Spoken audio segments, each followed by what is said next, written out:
दोस्तों, ये ज़्यादा पुरानी कहानी नहीं है। एक दिन एक लड़का जो कि एक कंपनी में काम किया करता था, उसे किसी भी भूत प्रेत पर कोई विश्वास नहीं था। वो भूत प्रेत को बस दिमाग का भ्रम मानता था। एक दिन उसके कंपनी में कुछ काम बढ़ गया था, जिसके कारण उसे घर वापस आने में देर हो गया।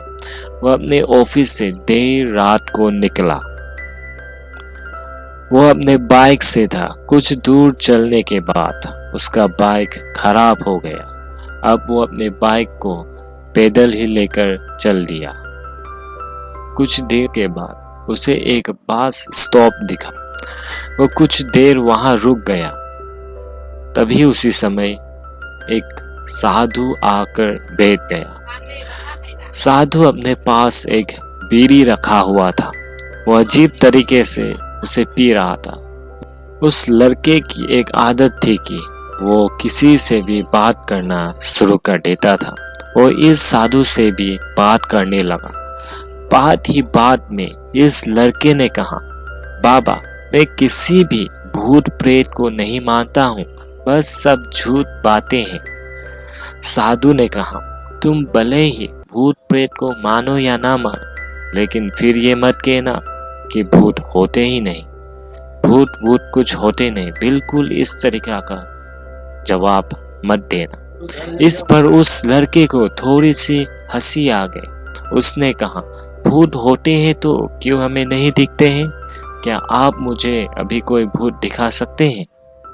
साधु को लग गया कि अब इसे जरूर ही भूत दिखाना होगा। साधु ने लड़के को शमशान घाट की ओर चलने को कहा। फिर क्या था, वो दोनों चल दिए शमशान की ओर। रास्ते में उस लड़के को थोड़ा डर लगने लगा, फिर भी वो अपने डर को कम करके आगे बढ़ते जा रहा था। कुछ देर के बाद वो शमशान घाट पहुंच गए।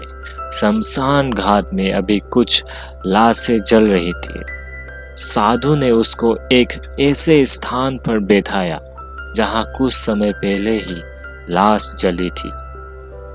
साधु ने जमीन में एक लोहे का कील गाड़ दिया। उसमें एक सफेद धागा बांध दिया।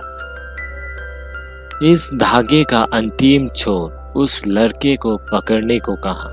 अब उस लड़के को हद से ज्यादा डर लगने लगा। उसकी सांसें तेज हो रही थी। इसके साथ ही उसके हाथ पैर भी कांप रहे थे। फिर भी उसने धागे को पकड़ लिया। साधु ने कुछ बादशाह को 4 जगह पर रख दिया। सारे बादशाह उस धागे की पास ही एक लाइन में रखे हुए थे। उसके बाद साधु ने लड़के को सावधान किया, अभी कुछ आत्मा इसको खाने को आएगी। जब तक वो इसको खाकर चले ना जाए, तब तक तुम अपने हाथ के धागे को मत छोड़ना। यदि तुम ऐसा करते हो तो तुम्हें नुकसान हो सकता है। फिर साधु ने मंत्र पढ़ना शुरू कर दिया। कुछ मंत्र पढ़ने के बाद साधु ने उस लड़के को आंख बंद करने को कहा। फिर कुछ देर के बाद ही आंख खोलने को कहा। जब उस लड़के ने आंख खोला तो वो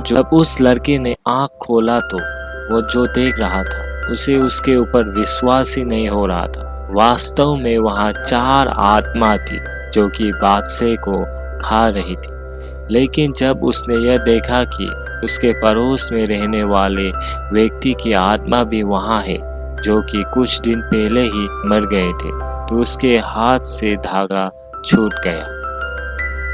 अब वहाँ पर वो साधु भी नहीं था। वो लड़का तेजी से शमशान घाट से अपने घर की ओर भागने लगा। जब वो अपने घर की ओर जा रहा था तो उसे पीछे से कोई उसका नाम लेकर बुला रहा था। उसको पीछे से कई तरह की आवाज आ रही थी। उस लड़के ने पीछे मुड़कर नहीं देखा। अपने घर जाने के बाद उसने यह सब कुछ अपने माता पिता से बताया। फिर वो अपने कमरे में सो गया। अगले दिन उसकी आंख उसी शमशान घाट में खुली और उसी स्थान पर जहां पर उसने आत्मा को देखा था। इसके बाद वो दिमागी तौर पर बीमार होने लगा। तो यही था ये कहानी। सच्ची कहानी का मोरल यही है कि जिस चीज़ को हम नहीं जानते, देख नहीं पाते, वो सब चीज़ से हमें कोई भी कोई भी पंगा नहीं लेने का, नहीं तो अपना कटने का। तो धन्यवाद हमारा कहानी सुनने के लिए।